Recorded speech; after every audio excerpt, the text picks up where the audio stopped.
Topic के बारे में बात करने वाले हैं, जो कि है कि आईसीएससी आपका कंप्लीट होने वाला है और कल को आप आईएससी में एडमिशन लोगे।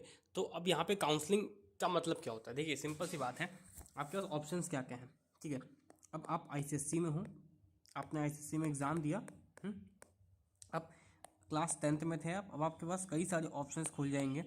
तो बहुत लोग का डाउट है, क्या हम आईएससी बोर्ड लें या सीबीएसई में शिफ्ट हो जाए। डाउट बहुत सारा है, बहुत लोग के मन में डाउट है। देखिए, स्ट्रीम्स की बात करते हैं तो एक तो आपको साइंस जो है वो तो मिलेगा ही। एक सेकेंड, साइंस स्ट्रीम तो है ही आपके पास। दूसरा आपके पास कॉमर्स है, ठीक, एंड उसके बाद आर्ट्स है, ठीक है। और तीनों में से किस स्ट्रीम का क्या कट ऑफ जाएगा, हमारे 10th में कितना मार्क्स होना चाहिए कि हमें साइंस मिल जाए, कॉमर्स मिल जाए, आर्ट्स मिल जाए, ठीक है। देखिए, जो कट ऑफ मार्क्स होता है ना किसी भी स्कूल का, पहली बात तो 11th क्लास में बहुत कम सीट्स होती हैं। हर किसी भी अच्छे स्कूल की अगर हम बात करें, ज़्यादातर लोग तो प्राइवेट स्कूल में ही पढ़ रहे होंगे, ठीक है। तो जितने लोग भी हैं जो वीडियो देख रहे हैं, तो आपके स्कूल्स में नंबर ऑफ़ सीट्स कितनी है उस पर डिपेंड करता है कट ऑफ कितना आता है। ये जो डिमांड जिसकी ज़्यादा है, मतलब, तो कोई भी स्ट्रीम को मैं डिवीड नहीं कर रहा हूँ, हर स्ट्रीम की इक्वल इंपॉर्टेंस होती है। बट आप सबको पता है कि हर बच्चा साइंस लेना चाहता है, उसका रीज़न भले कुछ भी ना हो, बट हर बच्चा लेना तो साइंस चाहता है। तो ऑब्वियसली साइंस का कट ऑफ थोड़ा ज़्यादा जाएगा। बट कितना जाएगा? अगर आप कोई बहुत अच्छे स्कूल में पढ़ रहे हैं और आप किसी अच्छे स्कूल में पढ़ना है, अच्छा स्कूल का मतलब उसका एक स्टैंडर्ड हो, उसका रिजल्ट अच्छा आता हो, प्रॉपर वहाँ पढ़ाई होती हो, तो 11th में ये बहुत ज़्यादा रिक्वायरमेंट है कि एक अच्छे स्कूल में ही आप एडमिशन लें, वरना एडमिशन लेने का कोई लॉजिक नहीं बनता है। तो कितना हमारा साइंस में कट ऑफ होना चाहिए, कितना हमारा परसेंटेज होना चाहिए अगर हमें साइंस लेना है क्लास 10th में।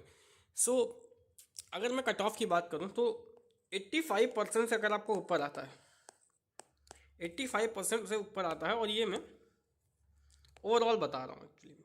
ओवरऑल अगर आपका 85% से ऊपर आता है, ओवरऑल अगर आपका 85% से ऊपर आ जाता है, तो आप बिल्कुल टेंशन मत लीजिए, आपको अपनी पसंदीदा स्ट्रीम मिल जाएगी, चाहे वो कोई भी हो, ठीक। तो अगर मैं आईएससी की बात करूँ, आईएससी बोर्ड हो जाता है आईसीएससी से, इंग्लिश तो आपका कंपलसरी रहेगा। यहाँ तो आप पीसीएम लोगे या पीसीबी लोगे, मैथ्स या बायो में से कुछ लोगे, और कोई एक एक्स्ट्रा सब्जेक्ट रहता है आपका, कोई एक एक्स्ट्रा सब्जेक्ट रहता है, ठीक। और ये हो सकता है कंप्यूटर हो, ठीक, हो सकता है ये, मतलब कंप्यूटर के अलावा मतलब भी कुछ भी हो सकता है, या आपका कोई भी सब्जेक्ट एक्स्ट्रा होगा। कंप्यूटर हो सकता है, बहुत लोग हिंदी लेते हैं। हाँ, हिंदी कंपलसरी नहीं होता है इसी बोर्ड में, चलिए बता दूँ, कोई भी हो सकता है एक्स्ट्रा एक्स्ट्रा जो भी आपका स्कूल प्रोवाइड करता है। बहुत सारे स्कूल इनके अलावा 2 एक्स्ट्रा सब्जेक्ट भी प्रोवाइड करते हैं। अब 2 एक्स्ट्रा में से वो आपको ये बोल देते हैं कि ये फिजिकल एजुकेशन लो, क्योंकि स्कोरिंग रहता है, ये सबके लिए कंपलसरी करते हैं। हालांकि बोर्ड कंपलसरी नहीं करता, ये सबके लिए स्कूल कंपलसरी कर देता है, प्लस कंप्यूटर प्लस कोई भी एक एक्स्ट्रा सब्जेक्ट अपनी चॉइस का ले लो, ठीक है। सो 85% से ऊपर आप लोग बोल रहे होंगे कि 85 से अगर हमारा मार्क्स कम है तो क्या हमें एडमिशन नहीं मिलेगा, मतलब साइंस में? तो ऐसा बिल्कुल नहीं है। 85 से कम है तो हो सकता है कि आपका जो स्कूल है जिसमें आप अच्छे से पढ़ रहे हैं उसमें आपको एडमिशन ना मिले, किसी और स्कूल में मिल जाए। बट अगर आपके रिलेशन अच्छे हैं टीचर लोगों से, तो आपको 85 से कम में भी एडमिशन मिल जाएगा ओवरऑल परसेंटेज में। और कॉमर्स का भी, कॉमर्स में मैथमेटिक्स के मार्क्स देखे जाते हैं, और आर्ट्स में भी आपका एक थ्रेशोल्ड होता है परसेंटेज का, क्योंकि आर्ट्स में हालांकि नंबर ऑफ बच्चे कम कम बच्चे आर्ट्स लेते हैं, तो उसमें थोड़ा सा कट ऑफ तो ऑब्वियसली कम जाएगा। ये किसी स्ट्रीम की क्वालिटी डिफाइन नहीं करता है, पहले बता दो। कोई भी जो कट ऑफ होता है वो किसी की स्ट्रीम की क्वालिटी डिफाइन नहीं करता। जो सोसाइटल में, जो सोसाइटी में चल रहा है, जो लोगों की साइकोलॉजी है किसी स्ट्रीम को लेने के पीछे, वो डिफाइन करता है बस, है ना। सिंपल सी बात है, अपॉर्चुनिटीज़ हर स्ट्रीम में ही आपको ज़्यादा मिलेगी। फिर अब एक सवाल आता है कि मैं आईसीएससी से आईएससी जाऊं या सीबीएसई चला जाऊं। हालांकि ये पूरा चैनल आईसीएससी और आईएससी को डेडिकेटेड है, तो यहाँ पे हम सीबीएसई की कम से कम बात करते हैं। बट अब ये ऑप्शन आपके पास है कि मैं आईएससी से शिफ्ट कर लूँ। तो स्ट्रीम अगर आपकी साइंस है, सब्जेक्ट्स की बात करें, आपका पीसीएम, फिजिक्स केमिस्ट्री मैथ्स, या फिर पीसीबी की बात कर लेते हैं, फिजिक्स केमिस्ट्री बायोलॉजी। इसमें आईएससी में या सीबीएसई में सिलेबस में कोई डिफरेंस नहीं है, सिलेबस तो सेम है, syllabus is same, syllabus is same. Syllabus का तो कोई सिग्निफिकेंट डिफरेंस आपको देखने को नहीं मिलेगा, सिग्निफिकेंट इक्का दुक्का डिफरेंस आपको देखने को मिलेगा। बुक्स अलग अलग चलती हैं, बट सिलेबस सेम है।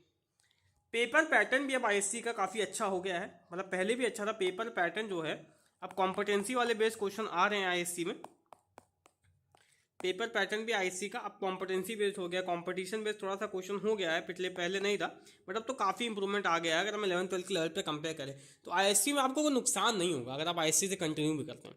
बट अगर आपको ये लगता है कि सीबीएसई मेरा आईएससी में मार्क्स नहीं आ रहा है, स्कूल नहीं ले पा रहा है मेरे को, या फिर मुझे सीबीएसई ही पढ़ना है, तो आप सीबीएसई जा सकते हो। बट हाँ, दोनों में लिटरली कोई फर्क नहीं है। अगर आप कंपटीशन के पॉइंट ऑफ व्यू से करें तो कंपटीशन पर पढ़ाई तो आपको अलग से करनी पड़ेगी, चाहे वो सीबीएसई हो या आईएससी हो, तो अलग से करनी पड़ेगी, तो उससे कोई फर्क नहीं पड़ेगा।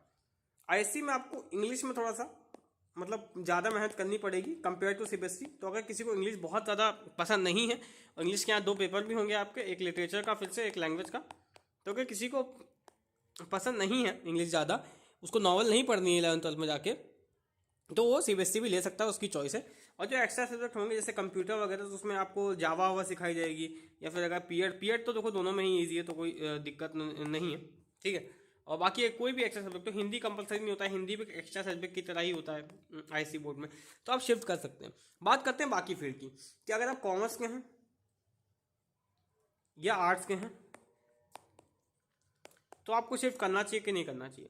देखिए, अगर आप कॉमर्स या आर्ट्स के हैं ना, तो आपको आईएससी में हो सकता है ज़्यादा फायदा मिले, ठीक है, क्योंकि मैंने कॉमर्स और आर्ट्स के बच्चों से काफ़ी बार बात की है, वो बोले कि आईएससी आपको ज़्यादा फायदा दे सकती है आपके करियर पर्सपेक्टिव में, ठीक है। बाकी अगर आपको सीबीएसई लगता है आप सीबीएसई कर लो, बट मैं फिर बोलूँगा जो लोग आईसीएसई 10 तक पढ़ चुके हैं, 2 साल की ही बात है, उसके लिए आप अपना बोर्ड क्यों चेंज करना चाह रहे हो, उसका कोई रीज़न बता दीजिए।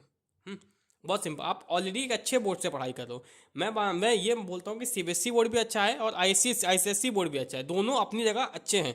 दोनों में जो कुछ कमियां हैं वो दोनों में कमियां हैं, दोनों में जो अच्छाई हैं वो दोनों में अच्छाई हैं। दोनों बोर्ड इंडिया में एक्सेप्टेड है, तो ऐसा कुछ नहीं कि अगर आप सीबीएसई में पढ़ोगे तो आईएससी कुछ छूट जाएगा, आईसीएसई में पढ़ोगे तो कुछ छूट जाएगा, कुछ ऐसा कुछ नहीं होने वाला है। तो आप दोनों बोर्ड में पढ़ सकते हो, कोई से प्रॉब्लम नहीं। अगर आप आईसीएसई में पढ़ चुके हो तो आप मतलब ना चेंज करो, मैं तो यही रिकमेंडेशन है, बाकी आपकी मर्जी है। एक और आता है कि अगर कोई 10th सीबीएसई में पढ़ा है, मतलब सीबीएसई में वो पढ़ चुका है और उसको आईएससी में आना है, मान लीजिए, मतलब वो 10th तक सीबीएसई में पढ़ा था और 11th में उसको आईएससी में आना है, तो उसको थोड़ा सा तो देखिए जंप लगेगा, क्योंकि आईसीएसई का सिलेबस थोड़ा ज़्यादा लेंदी होता है, थोड़ा ज़्यादा होता है, ज़्यादा पेपर्स होते हैं सीबीएसई कंपेरिजन में। तो हालांकि अगर वो साइंस का स्टूडेंट है तो उसको ज़्यादा डिफरेंस नहीं मिलने वाला है, सिंपल सी बात है, कोई डिफरेंस ज़्यादा नहीं मिलेगा। बस हाँ, इंग्लिश में उसको थोड़ी ज़्यादा मेहनत करनी पड़ेगी, बस ये इंग्लिश में उसको ज़्यादा मेहनत करनी पड़ेगी, सिंपल सी बात है।